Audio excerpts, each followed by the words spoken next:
अब तक न्याय नहीं मिलेगा तब तक लड़ाई लड़ेंगे, चाहे यहाँ से अब पटना तक चलना पड़े और चाहे पटना से दिल्ली तक जाना पड़े। पासवान गरीबों की लड़ाई, मजलूमों की लड़ाई, शोषितों की लड़ाई, गरीबों की लड़ाई लड़ने में वही तो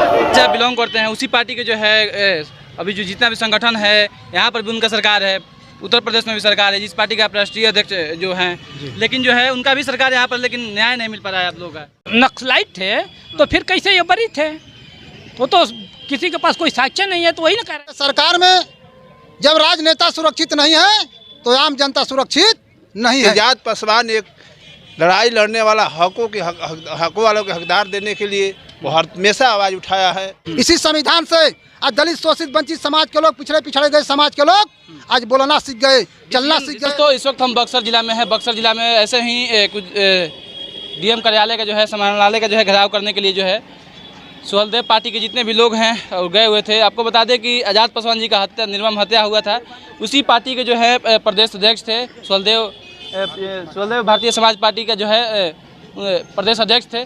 उनके काफ़ी मेंबर जो है हमारे साथ मौजूद हैं, इनसे बात करेंगे आखिर जो इस डीएम कार्यालय का जो है, समाहरणालय का जो है घेराव किए हैं, निर्णय क्या निकला है। क्या नाम है सर? हमारा नाम परशुराम राजवंशी है, सुहलदेव भारतीय समाज पार्टी के प्रदेश कोऑर्डिनेटर बिहार। प्रेसिडेंट कोऑर्डिनेटर है जी।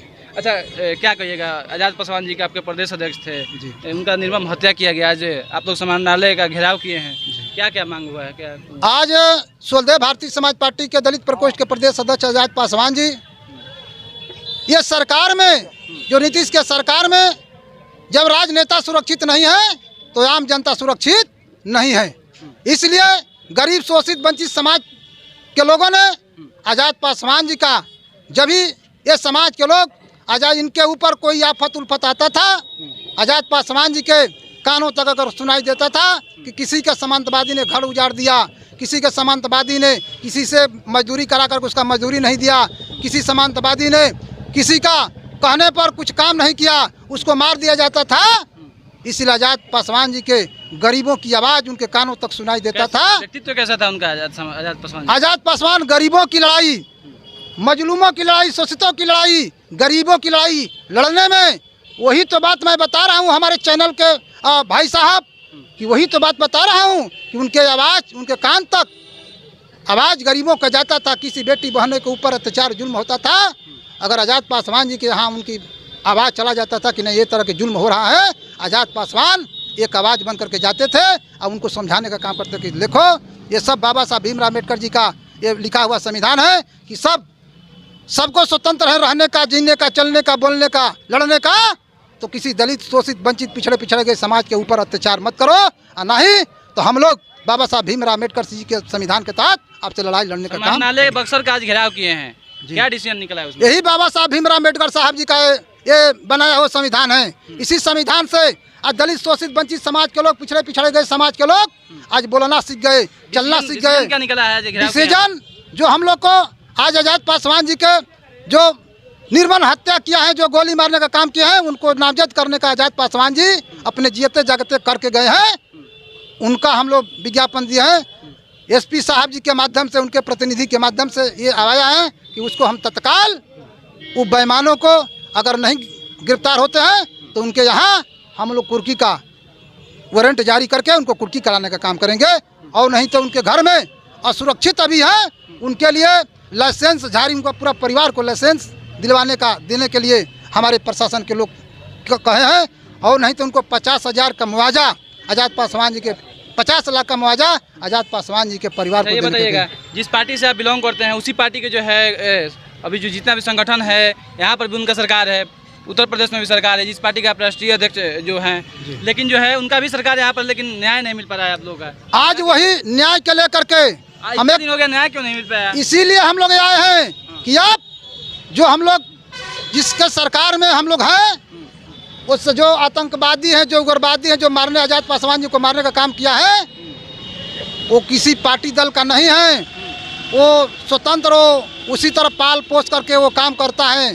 किसी गरीब दलित शोषित समाज के लोग अगर बोलना, चलना, छाती उतार करके जब चलने का काम करते हैं तो वो तरह के सामंतवादी उनको छाती पर गोली मारने का काम अच्छा, करते क्या हैं। कहिएगा सर, उनको नक्सलवादी और आतंकवादी टाइप के जो है बात कहा गया था, हाँ। कहा गया अभी भी अगर दलित का बेटा अगर वो रईस हो, सही भी हो, अगर उनकी आवाज़ को दबाने का काम करता हो वो नक्सलाइट कहलाएगा।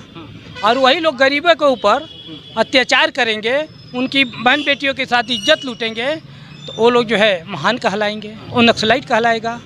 और वही लोग गरीबों के ऊपर अत्याचार करेंगे, उनकी बहन बेटियों के साथ इज्जत लूटेंगे तो वो लोग जो है महान कहलाएंगे, वो नक्सलाइट कहलाएगा। और वही लोग गरीबों के ऊपर अत्याचार करेंगे, उनकी बहन बेटियों के साथ इज्जत लूटेंगे तो वो लोग जो है महान कहलाएंगे। यही बात है। मतलब जो गरीब आवाज़ उठाएगा वो नक्सलाइट हो जाएगा, नक्सलवादी हो जाएगा। बस ये मनवादी कितना तक सही है? नक्सलवादी को मनवादी विचारधारा के लोगों की ये सोच है। हाँ, और वही लोगों ने नक्सलाइट, अगर नक्सलाइट था तो एसपी और डीएम क्यों नहीं उसको कर दे रहे हैं? एसपी और डीएम साबित करे कि नक्सलाइट था। न्यूज देख रहे थे कि नक्सलाइट आजाद पासवान का निर्मम होते हैं, मतलब ये इस तरह से जो है फैलाया जा रहा था प्रोपेगेंडा। ये आप ही जैसे न्यूज के वाले लोग जो सामंतवादी विचारधारा के लोग हैं वही लोग इस तरह की बात चला रहे हैं। अगर उनके पास कोई सबूत है नक्सलाइट का तो पेश करें। क्या आजाद नक्सलाइट था? आखिर आजाद पासवान नक्सलाइट थे तो उनको पहले उनको सजा देना चाहिए था, छोड़ दिए गए थे क्यों? वही ना, अगर नक्सलाइट थे तो फिर कैसे ये बरी थे? वो तो किसी के पास कोई साक्ष्य नहीं है, तो वही ना कह रहे हैं कि अगर नक्सलाइट था तो डीएमएसपी यहाँ का जो है साक्ष्य प्रस्तुत करे कि नक्सलाइट था। 2 बार इलेक्शन भी लड़े। वो तो मानवादियों के विचारधारा पर डीएम और एसपी यहाँ के चल रहे हैं, उनके कहने पर ये कह रहे हैं। या मीडिया के उस तरह के, भाई हर तरह के लोग हैं हर जगह। कौन है मनवादी सामंतवादी? हैं? कौन है मनवादी? अब ये भी आपको बताने वाली चीज़ है जो है। आपके अनुसार से? हैं? आपके अनुसार से कौन है? भाई हमारे अनुसार से वही लोग हैं जो गरीबों के ऊपर अत्याचार कर रहे हैं, वही मनवादी हैं। कौन कर जो रहे हैं? दलितों के ऊपर अत्याचार कर रहे हैं। अब ये आपको को भी पता है कि कौन करता है। अब कहाँ तक लड़ाई लड़िएगा आप लोग? हाँ? कहाँ तक लड़ाई लड़िएगा? जब तक न्याय नहीं मिलेगा तब तक लड़ाई लड़ेंगे, चाहे यहाँ से अब पटना तक चलना पड़े और चाहे पटना से दिल्ली तक जाना पड़े। हाँ, न्याय लेके रहेंगे। न्याय नहीं मिलेगा तो उसका भी रास्ता है। देखिए, कोई भी व्यक्ति जन्म से गुनाहगार नहीं होता है, उसको हालात गुनाहगार बना देती है। अगर ये शासन प्रशासन के लोग अगर आज अपराधियों को गिरफ्तार कर दिए होते तो इतनी भीड़ क्यों लगती, क्यों उनकी रिद्धि छिद्दी होती, क्यों जिंदाबाद मुर्दाबाद होता? तो वो हालात पैदा किए कि हमारे खिलाफ जिंदाबाद मुर्दाबाद हो। उसी तरह से अगर ये भी नहीं होगा और भी हालात पूरा, तो आगे और भी कुछ हो सकता है। क्या कहिएगा सर, किस तरह से आप लोग एक्शन में हैं? धरना प्रदर्शन किए, आक्रोश मार्च किए, समाहरणालय का बक्सर का जो है घेराव भी किया आज, क्या जी। निर्णय निकाले आप लोग इससे? हम लोग निर्णय जो ज्ञापन था वो दे दिया, और ज्ञापन के 8 दिन के अंदर जो हम लोग ज्ञापन दिए जिसमें कार्रवाई नहीं होगा तो हमारा आंदोलन फिर से जारी होगा। आजाद पासवान जी का लोग कहते हैं कि नक्सली आजाद पासवान हैं। ऐसा बोला जा रहा है कि नक्सली आजाद पासवान का हत्या है। आज तो देखने के मिल रहा है कि नक्सली था कि कोई राजनेता था, कोई गरीब गुजरा लोगों को, शोषित वंचित लोगों को आवाज़ उठाने वाला आज यहाँ हजारों हजार की तादाद में लोगों को देखने का आपका मिला। यदि आजाद पासवान नक्सलाइट गुंडा बदमाश क्रिमिनल रहते तो कोई उसका साथ देता? कोई देता?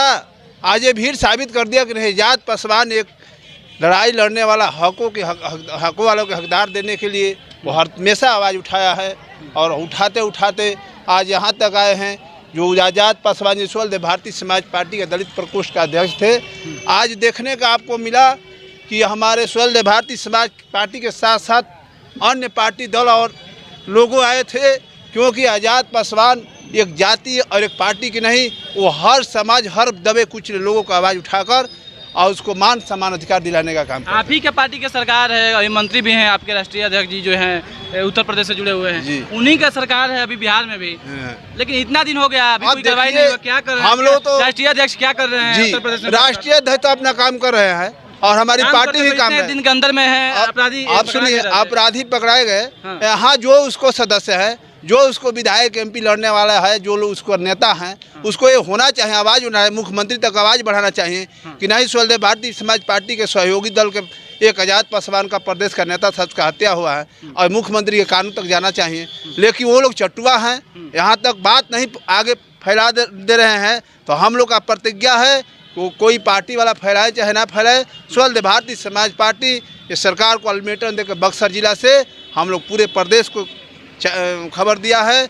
यदि इस धरना प्रदर्शन से हम लोग का जो मांगे पत्र है नहीं पूरा होगा तो हम लोग प्रदेश व्यापी आंदोलन करेंगे और मुख्यमंत्री आवास को और डीजीपी आवास को घेरेंगे हम। चलिए बहुत बहुत धन्यवाद। चलिए देख सकते हैं हम लोग बक्सर में थे। बक्सर में बक्सर समाहरणालय का जो है घेराव किया गया था, उसमें सुहलदेव भारतीय समाज पार्टी के जो लोग थे, इन्हीं पार्टी के जो है प्रदेश अध्यक्ष दलित प्रकोष्ठ के थे आज़ाद पासवान जी, जिनका निर्मम हत्या कर दिया गया। वैसे में कई खबरों में हम लोग देखे कि उनको जो है नक्सली बताकर जो है नक्सली आज़ाद पासवान जो है निर्मम हत्या कर, इस तरह से जो है टिप्पणी वगैरह देख रहे हैं। हालांकि आपका क्या सोच है, आपका क्या राय है, इस तरह से देख रहे थे। पर सुमित लाइव न्यूज़, मैं reporter Amit Kumar Singh. Thank you, जय हिंद।